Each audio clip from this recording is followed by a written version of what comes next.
That's it. Now,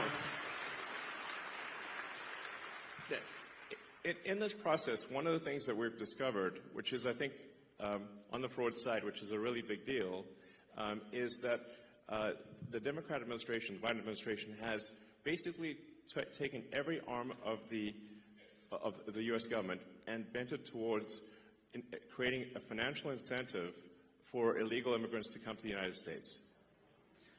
Now, this is every part of the government. So like Social Security, Medicaid, unemployment insurance, disability, even the IRS. So you can like fill out a fake tax return and say you need a tax. Maybe I shouldn't tell people this, but it'll actually work. I mean, mostly. There's some chance you'll get caught, but if you fill out a fake tax return, you can just get a tax refund, even though if you didn't pay taxes. So we're trying to stop all these things. Say like, okay, well, let's stop the waste and fraud, and we also need to turn off the massive financial incentive for illegals to come to the United States and stay in the United States. And this is really the thing that is causing the Democrats to lose their mind. You know, because they're actually spending, at this point, tens of billions to attract and retain illegals in the United States. It's really on that scale. It's a gigantic number. And the goal is to turn all the swing states blue. That means Wisconsin. So that's the goal. So with the asylum program, if they can get a green card within a year, and then they can get citizenship as quickly as 4 years after getting a green card, because the first year of being an asylum counts for the 5-year citizenship waiting period. So this is a very big deal. A number of friends of mine have actually joined the government in order to help with this process. And I'd like to welcome my friend Antonio Gracias to the stage.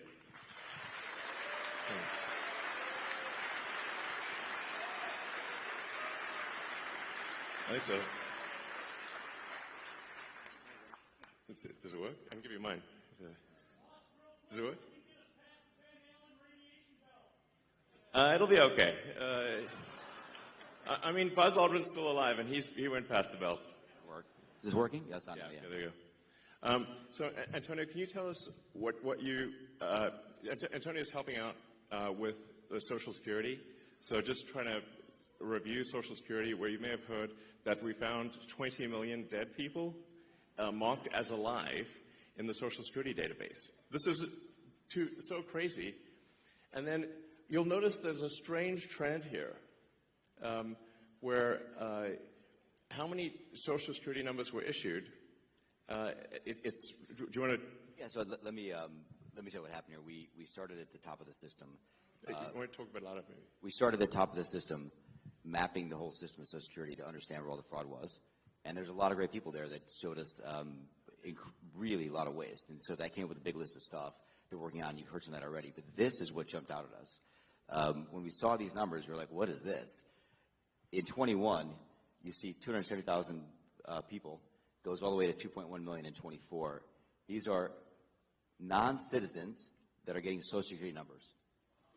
Yeah, this is a mind-blowing chart. Yeah, just this literally blew us away. Like, we went there to find fraud, and we found this by accident. And this isn't political, by the way. My parents are immigrants. Yeah, this country's been great to us. My brother and sister are all born in Spain. I'm pro-legal immigration. This is not political. This is not political. This is about America and the future of America. And there are a lot of good people in the system that pointed us in this direction. I want to honor them right now, that work in the government today, who took risks to show us these numbers and tell us what's going on. Yeah. So I want to stop for a minute. I want to honor those people today. Very good people. Very good people. I have been from D.C. to Social Security offices to the border to track this down, and very good people have helped us along the way. I want to thank them. Yeah. This number, what this is when you come in the country, if you're an illegal, there's a couple ways to come in. You come in through a port of entry, and you can tell them you're afraid, and they'll give you an asylum case. You'll get an interview, then you get in. That's one way to do it. Another way to do it is to just go to the border. Literally, this happened. I talked to Border Patrol myself. Elon was there too. I went to Laredo, and I went to Bronzeville. Elon went to Eagle Pass.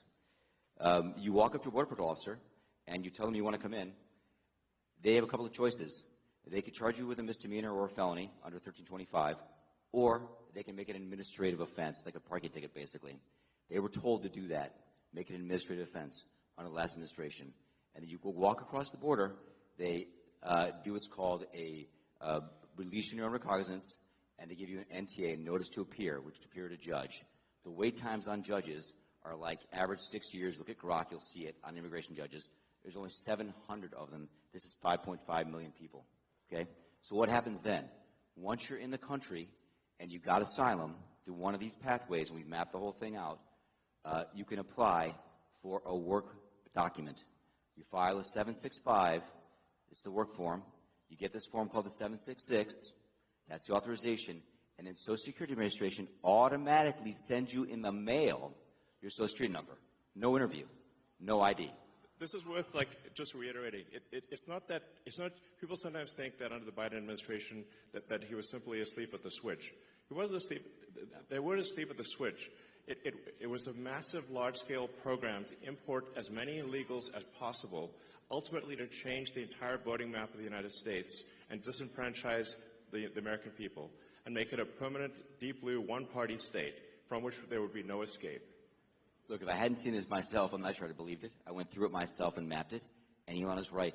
This is true. The defaults in the system from Social Security to all of the benefit programs have been set to max inclusion, max pay for these people, and minimum collection. That's what's happening. We found 1.3 million of them already on Medicaid, as an example. We've gone through, on every benefit program we went through, we found groups from this particular group of people, this 5.5 million people, in those benefit programs. And then what was really, really disturbing us was why. We're asking ourselves why. And so we actually just took a sample and looked at voter registration records. And we found people here registered to vote in this population, yes. And who did vote. And we found some by sampling that actually did vote. And we have referred them to prosecution at the Homeland Security Investigation Service. Yeah. Already. That is already happening. Right now. Yeah. And the truly disturbing thing, though, I just want you to know this, the truly disturbing thing to me, and the darkest thing about this to me, the voter fraud is terrible, but the human tragedy this created is extraordinary, because what you don't understand, and people don't know, and Americans need to know, that's why I'm here, is that human traffickers made $13 to $15 billion off of this. Okay? That's the money that's going around the world, moving people around the world to our borders because of these incentives. How does it work? What happens? Hey, if you're in Africa and you're in Central America, you got to walk up through Mexico. Who do you pay? You pay the narcos. You pay the traffickers, right? And we were told by ICE, it's between $20,000 and $500, depends where they pick you up, to walk across all those countries and get all the way up to the border. Where's that money goes? It goes to the cartels. It goes to human traffickers, right? There are 30,000 children that have not appeared on the notice to appear already. ICE knows this. 30,000 children, 270,000 children didn't even get notices to appear. ICE told us that kids are being trafficked back and forth across the border to complete families to make this easier. This is a human tragedy. It's not just the money, it's the people and the kids. And how many of these people died on the way up here that didn't make it in? What happened to them? We created a system here that created a incentive for people to come and be taken advantage of by these traffickers. And how do you think they get paid? Well, you're in Africa, Central America, you got $20,000 or $10,000 or $5,000 to pay these traffickers? No, you don't. What happens? You come in, then you owe them the money. You're an indentured servant. If you don't pay them, what happens? What do? They kill your mother, they kill your brother, they kill your family. What happens next? That's what we discovered. And I have to tell you, it's tragic to me. The tragedy, the human tragedy this created is extraordinary. That's the real problem. This is America. We don't do this here in America. Yeah. We don't do this here in America. People come here legally, and that's great. Elon came here legally. My parents came here legally. That's the way to do it. This is outrageous. Yeah. It's pretty wild. I mean, you can see, because there's still actually a lot of people out there, especially in the sort of center third of the country, that somehow think this is made up by the right, or it's like some fiction. It's not, that it's somehow not true, but it is absolutely true. And you can see that if you look at things like the state of New York, which tried to make it legal for illegal immigrants to vote in the state of New York.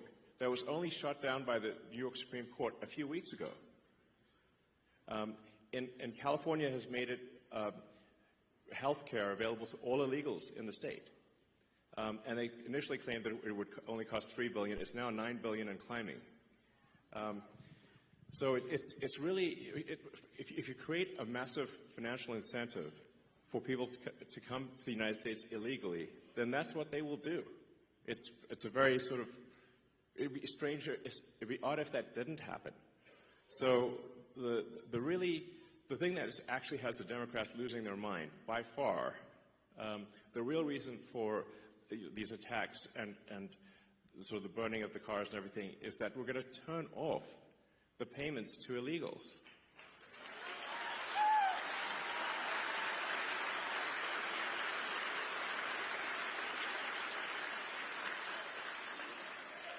Because, yeah, I mean, because that's not the deal. You know, it's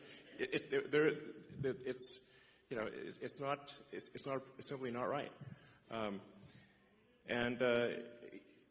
You know, if you look at that thing with the Roosevelt Hotel and, like, you know, the luxury hotels in New York, where the Federal Emergency Management Agency funds were being used to house illegals in luxury hotels in New York that the average American can't afford. And they were giving a welcome package and $10,000 debit cards and everything else. Like, it's super real. I mean, it's like, I think it's the biggest voter fraud thing in history by far. And moreover, if left unchecked, it would have succeeded. As Antonio mentioned, the time frame for going from asylum to citizen is roughly 5 years. Yep. And so all of the people that came in on that chart that you saw, if the machine behind the Kamala puppet had won, then, you know, they change out the puppet, but it's the same machine. Then they would have actually legalized all those people, and there would be no swing states. And we added more. Remember, it was doubling every year. Yes. It went from 1 million to 2 It was million. going ballistic. It was going ballistic. And it is just, these people are just entering the benefit programs now, by the way. Right. We're seeing the ramp happen, too. And these are just the ones that are in the system. This doesn't count the other, 7.5, 8 million that ICE thinks are out there. Yeah. We don't know if they have numbers. The number is totally uncontrolled. The voter ID requirement in this state is super important because of this. Yes. Because the Social Security number, it's not supposed to be a federal ID number, but it basically is. That's how you access all the benefits. This is why we need voter ID, because this thing is not secure. You could walk into a Social Security office today as an adult in America, and get a Social Security number enumerated with simply answering 6 or 7 simple questions and showing some forms of ID that are not federal ID. Well, you could just actually make it up. Basically, you can show basically like a fake utility bill, or show a medical bill and a school ID. Yeah, medical bill and a school ID, and you can get a Social Security number. Yes. And then from there you get on the voter rolls, and then Yes. Basically Dem operatives will farm the vote. Yes. So the problem with this obviously is that if you turn the swing states blue, then there are no swing states, and then we're in a permanent one-party system. And as soon as they win that, they'll have the House, the Senate, the presidency, they'll pack the Supreme Court, then they'll double down on the illegals, just like California. So we've already seen this happen in California. California is supermajority Dem. So, but at least California is held back by the fact that people can move out of state. Once you can no longer leave America, they'll be far worse than California. So the gravity of the situation is severe. Help us clean up Wisconsin border wall. Yes. Yes. Absolutely. So, I mean, it's really simple stuff. Just having photo ID to vote is like you can't like buy something at the liquor store, but voting is more important than buying a beer. So you're gonna need a real ID to get on an airplane. You can't fly anywhere. Yeah, and like the same people who are saying that there should be no voter ID at voting stations demanded vaccine ID from everyone. Yeah. I'm like, that's weird, So it's really about just restoring integrity to the voting system, which really should not be a right or left cause, but a cause for all. Do we not all want integrity in the voting system? Of course we do.